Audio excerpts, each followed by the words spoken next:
Hello friends, എല്ലാവർക്കും പുതിയൊരു വീഡിയോയിലേക്ക് സ്വാഗതം. നമ്മൾ മുൻപ് ചർച്ച ചെയ്തിട്ടുള്ളൊരു സബ്ജക്റ്റ്, ഒരു ഭർത്താവ് അദ്ദേഹത്തിന് 2 ഭാര്യ.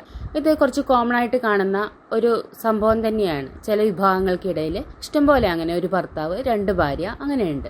അപ്പൊ അങ്ങനെയുള്ള ഭാര്യ ഭർത്താക്കന്മാരിൽ ഈ സോഷ്യൽ മീഡിയയിൽ വളരെ നിറഞ്ഞു നിൽക്കുന്ന ചില ആളുകളുണ്ട്. അവരെ കുറിച്ച് നമ്മൾ മുൻപ് വീഡിയോ ചെയ്തിട്ടുണ്ട്. അപ്പൊ അതിൽ പറയാതെ പോയൊരു യൂട്യൂബറെ കുറിച്ചാണ് പറയാൻ പോകുന്നത്. ഒരു ഡ്രീം ഫാമിലി എന്ന് പറഞ്ഞിട്ട്, എന്ന് വെച്ചാൽ അദ്ദേഹത്തിന്റെ സ്വപ്ന കുടുംബം, ഒരു ചാനലുണ്ട്.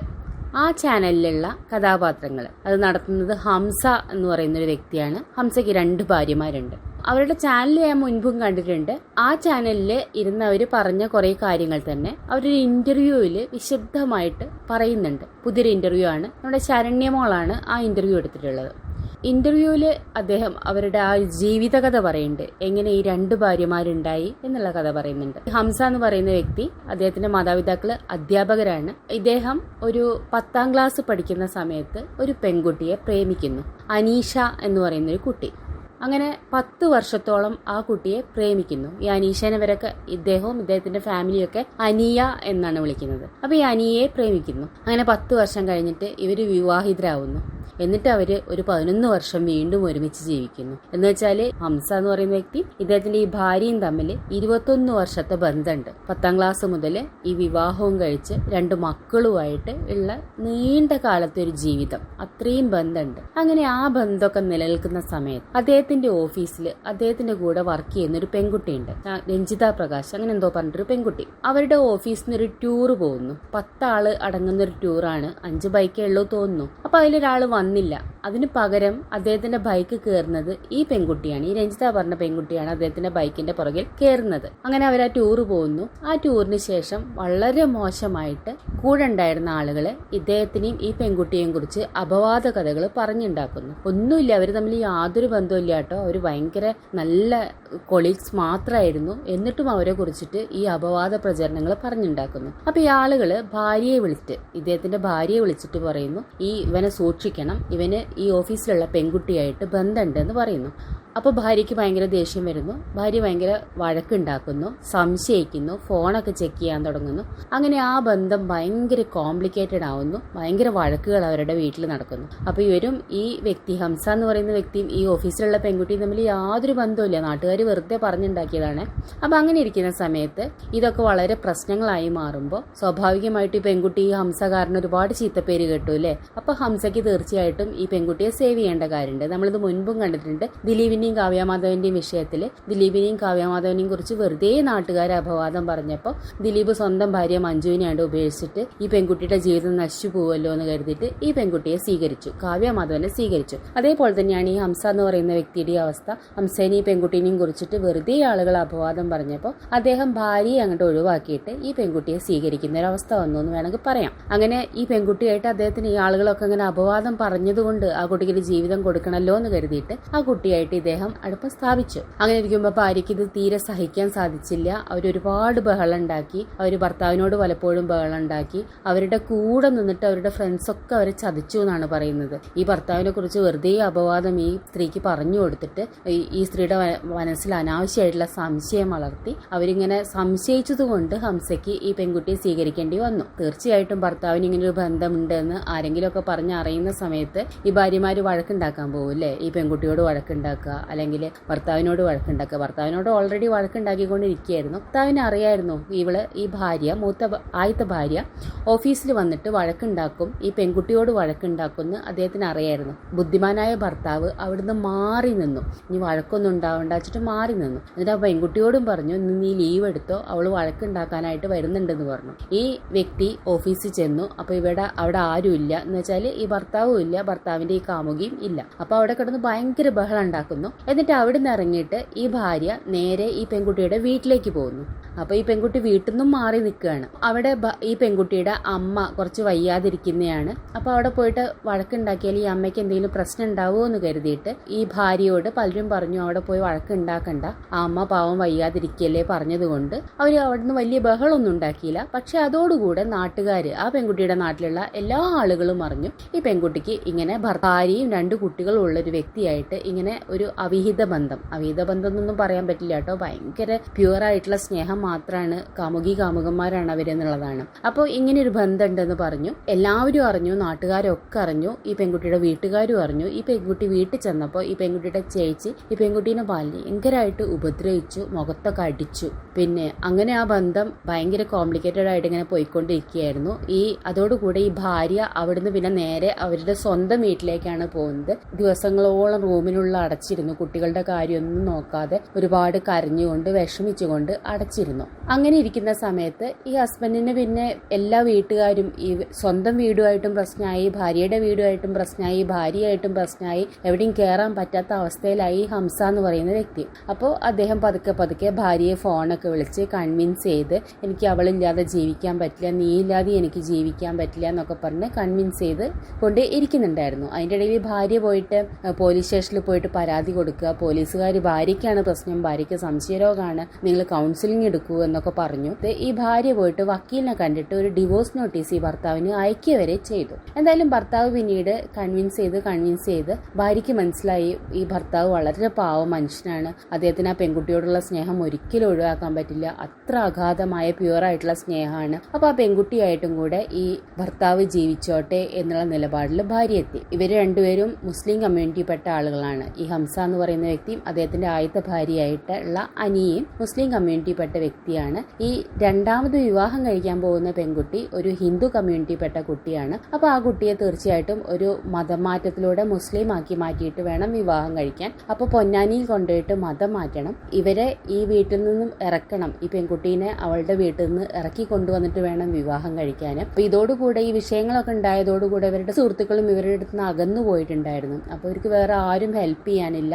അതുകൊണ്ട് ഹംസയുടെ ആ ഒരു ദുഃഖം മനസ്സിലാക്കിയിട്ട് ഹംസയുടെ ഭാര്യ തന്നെ, ഈ അനിയ തന്നെ ഈ പെൺകുട്ടീനെ വിളിച്ചിറക്കാനായിട്ട് പോവാണ്. ഹംസ പറഞ്ഞു നമുക്ക് എന്തായാലും അവളെ വിളിച്ചിറക്കണം, ഇനിയൊക്കെ അവിടെ ജീവിക്കാൻ പറ്റില്ല, അവളെ വീട്ടിൽ നിന്ന് ഭയങ്കര പ്രഷറുണ്ട് എന്ന് പറഞ്ഞപ്പോൾ ഈ ഭാര്യ തന്നെ പോയിട്ട് ഈ പെൺകുട്ടിയെ വിളിച്ചിറക്കി കൊണ്ടുപോകാൻ വേണ്ടി പോകുന്നു. അങ്ങനെ പൊന്നാനി കൊണ്ടുപോയിട്ട് മതം മാറ്റുന്നു, എന്നിട്ട് പേര് മാറ്റിയിട്ട് നൈസ എന്നാക്കുന്നു. അങ്ങനെ അവരവിടുന്ന് ജീവിതം തുടങ്ങുകയാണ്. അപ്പോൾ അവർക്ക് മുൻകാലത്തുള്ള പല യൂട്യൂബേഴ്സും ബിഗ് ബോസിൽ വന്ന ആളുകളൊക്കെ മാതൃകയായിട്ടുണ്ടായിരുന്നു. അതുകൊണ്ട് അവർ ഒരേ വീട്ടിൽ തന്നെ 2 ഭാര്യമാരും ആദ്യത്തെ ഭാര്യകളിലെ 2 കുട്ടികളും ഒക്കെ ആയിട്ട് ഭയങ്കര മാതൃകാപരമായിട്ടുള്ളൊരു കുടുംബജീവിതം തുടങ്ങുകയാണ് എന്നുള്ളതാണ്. എന്നിട്ട് അവർ യൂട്യൂബ് ചാനൽ തുടങ്ങുന്നു. അതിനൊരു ഡ്രീം ഫാമിലി, അവരുടെ സ്വപ്ന കുടുംബമാണത്. അപ്പോൾ ഡ്രീം ഫാമിലി എന്ന് പേരിടുന്നു. എന്നിട്ട് അവർ ഒന്നിച്ച് ജീവിക്കാനായിട്ട് തുടങ്ങുന്നു. പിന്നീട് അവിടുന്ന് അങ്ങോട്ട് അവരുടെ സ്നേഹം നിറഞ്ഞൊഴുകുന്ന ഈ 2 ഭാര്യയായിട്ട് ജീവിക്കുന്ന ആ കുടുംബമാണ് നമ്മൾ യൂട്യൂബിലൂടെയൊക്കെ കണ്ടുകൊണ്ടിരിക്കുന്നത്. ഒരു ഭാര്യ ഇപ്പുറത്ത് നിന്ന് സ്നേഹിക്കുമ്പോൾ മറ്റേ ഭാര്യ അപ്പുറത്ത് നിന്ന് സ്നേഹിക്കുന്നു.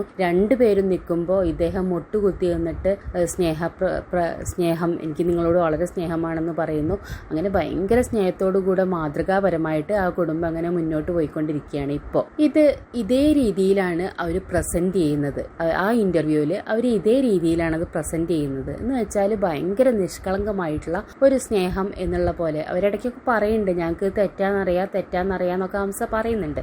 എന്നാലും ആ രീതിയിലാണ് അവർ പ്രസന്റ് ചെയ്യുന്നത്. ആ ഒരു സ്നേഹം അത്ര നല്ലതാണ് എന്നുള്ള രീതിയിലാണ് പ്രസന്റ് ചെയ്യുന്നത്. ഇത് കേൾക്കുമ്പോൾ സ്വാഭാവികമായിട്ടും നമുക്ക് തോന്നുന്നത് ഇതൊരു അവിഹിത കഥയാണ്. ഒരു ഭാര്യയും 2 കുട്ടികളും ഉള്ള ഒരാള് ഒരുപാട് വർഷം സ്നേഹിച്ച് 10 വർഷത്തോളം സ്നേഹിച്ച് വിവാഹം കഴിച്ച് പിന്നെയും 10-12 വർഷം ഒരുമിച്ച് ജീവിച്ചു കഴിഞ്ഞപ്പോൾ അദ്ദേഹത്തിന് വേറൊരു പെണ്ണിനോട് ഇഷ്ടം തോന്നി. ആ പെണ്ണുമായിട്ട് ബന്ധമായി. അല്ലെങ്കിൽ ഒരു ബൈക്ക് പോയ ഉടനെ ഭാര്യയും കുട്ടികളും ഉള്ള ഒരാളെ കുറിച്ച് വെറുതെ അപവാദം പറഞ്ഞ് ആ ഭാര്യയും കുട്ടികളും ഉള്ള ആളുടെയും അല്ലെങ്കിൽ ഈ വിവാഹം കഴിക്കാത്ത ഈ പെൺകുട്ടിയുടെയും ജീവിതം തകർക്കാൻ മാത്രം സൈക്കോകളാണോ അവരുടെ ചുറ്റുമുള്ള ആളുകൾ? അല്ല, ഇത് വെറും ഒരു അവിഹിതം മാത്രമായിരുന്നു. ഈ ഭാര്യ എന്ന് പറയുന്ന വ്യക്തി അവർക്കത് തിരിച്ചറിയാഞ്ഞിട്ടല്ല, അവരത് ആദ്യം അറിഞ്ഞു. പക്ഷെ അവർ ഒരുപാട് സഹിച്ചു, ഒരുപാട് കരഞ്ഞു. പിന്നെ അവരത് റിയലൈസ് ചെയ്തു, ഇവരത് എതിർക്കുകയാണ് അല്ലെങ്കിൽ അവരാ ജീവിതത്തിൽ നിന്ന് വിട്ടുപോവുകയാണെങ്കിൽ ഈ ഭാര്യയും ഈ രണ്ടാമത്തെ ഭാര്യയും ഈ ആദ്യത്തെ ഭർത്താവും ഇവരുടെ ഭർത്താവും നല്ല സുഖമായിട്ട് ജീവിക്കും, ഞാൻ മാത്രമേ ഇതൊന്ന് പുറത്താവുന്നുള്ളൂ എന്ന് ആ ഭാര്യ മനസ്സിലാക്കിയപ്പോൾ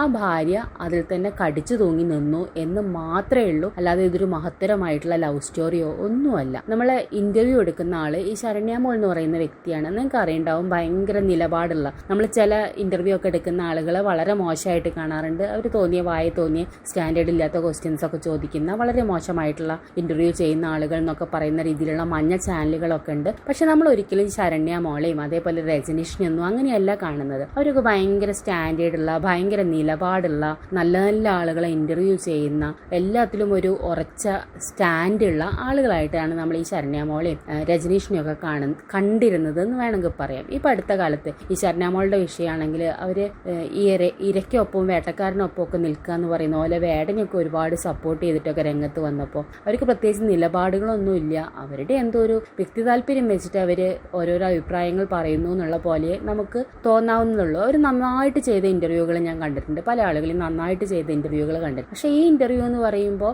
അവർ ഈ വ്യക്തി ഹംസ എന്ന് പറയുന്ന വ്യക്തി ഓരോരോ ക്രിഞ്ചായിട്ടുള്ള കാര്യങ്ങളൊക്കെ പറയില്ലേ, ഞങ്ങൾ അങ്ങനെ സ്നേഹിച്ചപ്പോൾ അല്ലെങ്കിൽ ഇങ്ങനെ സ്നേഹിച്ചപ്പോൾ എന്നൊക്കെ പറയുമ്പോൾ ഈ ശരണ്യാമോള് അത് വളരെ സപ്പോർട്ട് ചെയ്തിട്ട് പറയൂ ഞങ്ങളും കൂടെ കേൾക്കട്ടെ എന്നൊക്കെയുള്ള രീതിയിൽ, പിന്നെ നിങ്ങൾ നന്നായിട്ട് ജീവിക്കൂ എന്നൊക്കെ പറഞ്ഞ് അവർ അനുഗ്രഹിക്കുന്നു, ആശംസിക്കുന്നു. അങ്ങനെയൊക്കെ ഇവരെയൊക്കെയാണോ നമ്മൾ ഈ നിലപാടുള്ള ആളുകൾ എന്നൊക്കെ ഈ ശരണ്യാമോളൊക്കെയാണോ കരുതിയിരുന്നത്? ഇപ്പം രജനീഷും അറിയാം, രജനീഷും കുറച്ചായിട്ട് എയറിലാണ് നിൽക്കുന്നത്, റിമ കലിങ്ങലിൻ്റെ ഇന്റർവ്യൂ ഒക്കെ ആയിട്ട് വളരെ നിലപാടുള്ള ആളുകളായിട്ട് കാണുന്ന ആളുകളാണ്. അപ്പോൾ അവരുടെ ഇന്റർവ്യൂ ആണ് ഇത് എന്നുള്ളതാണ്. അത് പോട്ടെ, അതൊരു വിഷയമല്ല. പറഞ്ഞു വന്നത് ഹംസ എന്ന് പറയുന്ന വ്യക്തിയിൽ അദ്ദേഹത്തിന് 2 ഭാര്യമാരെയും കുറിച്ചാണ്. സത്യത്തിൽ ഈ ബന്ധം എന്ന് പറയുന്നത് ഒരു അനശ്വര പ്രണയോ ഒന്നുമല്ല, ഒരു തരം നമ്മൾ പറയില്ലേ ട്രോമ ബോണ്ടിങ് എന്നൊക്കെ പറയില്ലേ, നമ്മളെ ഒരു ഉപദ്രവിക്കുന്ന വ്യക്തിയാണെങ്കിലും മാനസികമായിട്ടോ ശാരീരികമായിട്ടോ ഉപദ്രവിക്കുന്ന വ്യക്തിയാണെങ്കിലും അവർ നമ്മളോട് എപ്പോഴെങ്കിലും കാണിച്ചിട്ടുള്ള ഒരു സ്നേഹം അല്ലെങ്കിൽ ആ ഒരു സ്നേഹത്തിന്റെ ഓർമ്മയിൽ നമ്മൾക്ക് ആ ബന്ധത്തിൽ നിന്ന് വിട്ടുപോകാൻ പറ്റാത്തൊരവസ്ഥ, ആ വൈകാരികമായിട്ട് നമ്മൾ ആ ബന്ധം ഒരു പിടിച്ച് കെട്ടിയിട്ട പോലത്തെ അവസ്ഥ, അതിന് നമുക്ക് ട്രോമ ബോണ്ടിങ് എന്ന് പറയാം. അത് സത്യത്തിൽ ഒരു ലൂപ്പ് പോലെയാണ്, നമ്മളൊരു അതിൽ ചുറ്റി കിടക്കുകയാണ്, നമുക്ക് ആ ഒരു ചുറ്റിന്റെ ഉള്ളിൽ നിന്ന് ഒരിക്കലും പുറത്ത് കിടക്കാൻ പറ്റുന്നില്ല എന്നുള്ളതാണ് ഈ വ്യക്തിയുടെ, ഈ ഹംസയുടെ ആദ്യത്തെ ഭാര്യയുടെ അവസ്ഥ. യഥാർത്ഥത്തിൽ അതാണ്. അവർ പണ്ട് അദ്ദേഹത്തിന് അവരോടുണ്ടായിരുന്ന ഒരു സ്നേഹത്തിനെ ഓർത്തിട്ട് അവരതിൽ കെട്ടപ്പെട്ട് കിടക്കുക എന്നുള്ളതേ അതൊന്നും നമുക്ക് മനസ്സിലാക്കാനുള്ളൂ. പിന്നെ ഇവരൊക്കെ എന്താണ്, ഒരു സ്വന്തമായിട്ട് നമുക്ക് റെസ്പെക്ട് തോന്നില്ലേ, അല്ലെങ്കിൽ അവർ പറയുന്നുണ്ട് എന്നോട് എല്ലാവരും പറഞ്ഞു നിന്നെ കൊള്ളാഞ്ഞിട്ടാണ് അവൻ പോയത്, അല്ലെങ്കിൽ നിന്നെ മതിയാവാഞ്ഞിട്ടാണ് അവൻ പോയത് എന്നൊക്കെ ഞാൻ കേട്ടു എന്ന് പറയുന്നുണ്ട്. അതൊക്കെ ആ പറഞ്ഞ ആളുകളുടെ കുറ്റം പോലെയാണ് ഈ പെൺകുട്ടി പറയുന്നത്. അത് പറഞ്ഞ ആളുകൾ പറഞ്ഞത് സത്യമാണ് എന്നുള്ള രീതിയിൽ തന്നെ നമ്മൾ ചിന്തിക്കണം. ഒരു ഭർത്താവ് ഒരു 20 വർഷം പരിചയമുള്ള അല്ലെങ്കിൽ 10 വർഷം പ്രണയിച്ച 10 വർഷം വിവാഹ ജീവിതം നയിച്ച ഒരു ഭർത്താവ് മറ്റൊരു പെൺകുട്ടീനെ അന്വേഷിച്ച് പോയിട്ടുണ്ട് വെച്ചാൽ അദ്ദേഹത്തിന് ഈ വ്യക്തിയോട് ഉള്ള ഇഷ്ടം കുറഞ്ഞതുകൊണ്ടോ താല്പര്യം കുറഞ്ഞതുകൊണ്ടോ എന്ന് തന്നെ ചിന്തിക്കുന്നതല്ലേ അതിൻ്റെ ഒരു ശരിയായ രീതി എന്ന് പറയുന്നത്. അല്ലെങ്കിൽ നമുക്ക് അത്ര വൈകാരികമായിട്ടുള്ള ബന്ധം, സ്നേഹം സ്വന്തം ഭാര്യയോടുണ്ടെങ്കിൽ വേറൊരു വ്യക്തിയെക്കുറിച്ച് നാട്ടുകാരെ അപവാദം പറഞ്ഞു ആ കുട്ടിയുടെ ജീവിതം തകരില്ലേ എന്ന് വെച്ചിട്ട് ആ കുട്ടിയെ വിവാഹം ചെയ്യാൻ തയ്യാറാവും? ഒരിക്കലുമില്ല. നാട്ടുകാർ എന്ത് വേണമെങ്കിലും പറഞ്ഞോട്ടെ, എൻ്റെ ഭാഗത്ത് സത്യമുണ്ട്, എനിക്ക് ആ കുട്ടിയോടൊരു സ്നേഹമില്ല, പിന്നെ ഞാൻ എന്തിനാ ആ കുട്ടിയെ വിവാഹം കഴിക്കണം എന്ന് ചിന്തിച്ചിട്ട് എൻ്റെ ഭാര്യയല്ലേ എനിക്ക് വലുത് എന്ന് ചിന്തിച്ചിട്ട് അദ്ദേഹം ഈ ഭാര്യയുടെ കൂടെ നിന്നിരുന്നു വെച്ചാൽ അതിന് എത്രയോ അന്തസ്സുണ്ട്. പക്ഷെ അതൊന്നും ഇല്ലാതെ നേരെ പോയിട്ട് ആ കുട്ടിയെ വിവാഹം കഴിച്ചിട്ട് അതിനൊരു മുടന്ത ന്യായം, ആ കുട്ടിയെക്കുറിച്ച് അപവാദം പറഞ്ഞിട്ട് ആ കുട്ടിയുടെ ലൈഫ് നശിക്കില്ലേ എന്ന് കരുതിയിട്ട് ഞാൻ വിവാഹം കഴിച്ചു എന്നുള്ളൊരു മുടന്ത ന്യായം പറയുന്നതൊന്നും ഒരിക്കലും ഇങ്ങനെ പബ്ലിക്കിൽ വന്നിട്ട്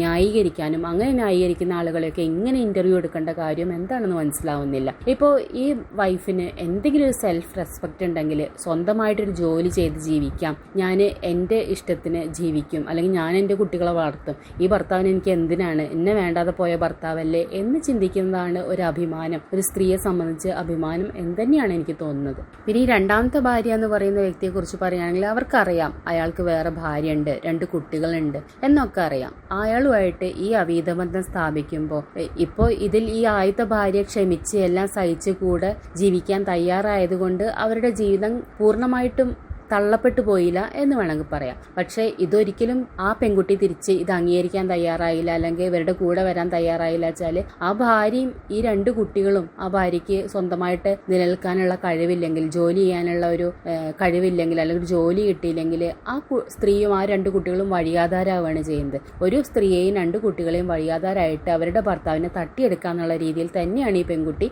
ഇങ്ങനെയൊരു തീരുമാനത്തിലെത്തിയതും പെരുമാറിയതും എന്ന് വേണമെങ്കിൽ പറയാം നമുക്ക്. പിന്നെ അതേപോലെ തന്നെ ഈ മതമാറ്റത്തിനെ കുറിച്ച് പറയുകയാണെങ്കിൽ നമ്മളൊരു വിവാഹ ബന്ധത്തിൽ ചെന്ന് പെടുമ്പോൾ ഉടനെ തന്നെ ആ മതത്തിലേക്ക് മാറിയിട്ട് ആ മതത്തിനനുസരിച്ച് ജീവിച്ചിട്ട് ആ ഭർത്താവിന് വേണ്ടിയിട്ട് എല്ലാം ത്യാഗം ചെയ്യേണ്ട കാര്യമില്ല എന്ന് പെൺകുട്ടികൾ മനസ്സിലാക്കണം. അവർ പറയേണ്ടത് അന്ന് ലവ് ജിഹാദിന്റെ ഭയങ്കര സമയമായിരുന്നു, അതുകൊണ്ട് എല്ലാവരും പറഞ്ഞു ഇത് ലവ് ജിഹാദാണെന്ന് പറഞ്ഞു. അതൊന്നും പറയുന്നില്ല, ലവ് ജിഹാദാണ് അതുകൊണ്ട് സംഭവിച്ചു അങ്ങനെയൊന്നും പറയുന്നില്ല. അവർ തമ്മിലൊരു ബന്ധം ഉണ്ടായിപ്പോയി, അത് മുന്നോട്ട് കൊണ്ടുപോകാൻ വേണ്ടിയിട്ട് 2 ഭാര്യമാരെ കൊണ്ടു നടക്കണം വെച്ചാൽ അത് അംഗീകരിക്കുന്ന ഒരു മതം എന്നുള്ള രീതിയിൽ അവർ അവർ മതം മാറി എന്ന് വേണമെങ്കിൽ പറയാവുന്നതേ ഉള്ളൂ. പക്ഷേ പിന്നീട് ചിലപ്പോൾ ഈ ബന്ധത്തിൽ നിന്ന് പുറത്ത് വരുമ്പോൾ വീണ്ടും ഇവർക്ക് അവരുടെ സ്വന്തം മതത്തേക്ക് തിരിച്ചു വന്ന് വീണ്ടും ജീവിക്കേണ്ട അവസ്ഥ വരും. ഇവിടെ ഉദാഹരണമുണ്ട്, നമ്മളെ ജയഭാരതി എന്ന് പറയുന്ന നടി. അവരൊരു ഹിന്ദു കുടുംബത്തിൽ ജനിച്ച് വളർന്ന വ്യക്തിയാണ്. അവർ വിവാഹം കഴിച്ചത് സത്താർ എന്ന് പറയുന്ന, ആദ്യം അവർ ഹരിപോത്തനെ വിവാഹം കഴിച്ചു, പിന്നീട് സത്താർ എന്ന് പറയുന്ന നടനെ വിവാഹം കഴിച്ചു. ഈ സത്താറിനെ വിവാഹം കഴിച്ചപ്പോൾ ഒരു മതം മാറി നസീമ എന്നുള്ള പേരൊക്കെ സ്വീകരിച്ച് അങ്ങനെ ജീവിച്ചു വരികയായിരുന്നു. പിന്നെ സത്താർ വഴി ഡിവോഴ്സ് ആയപ്പോൾ അവർ വീണ്ടും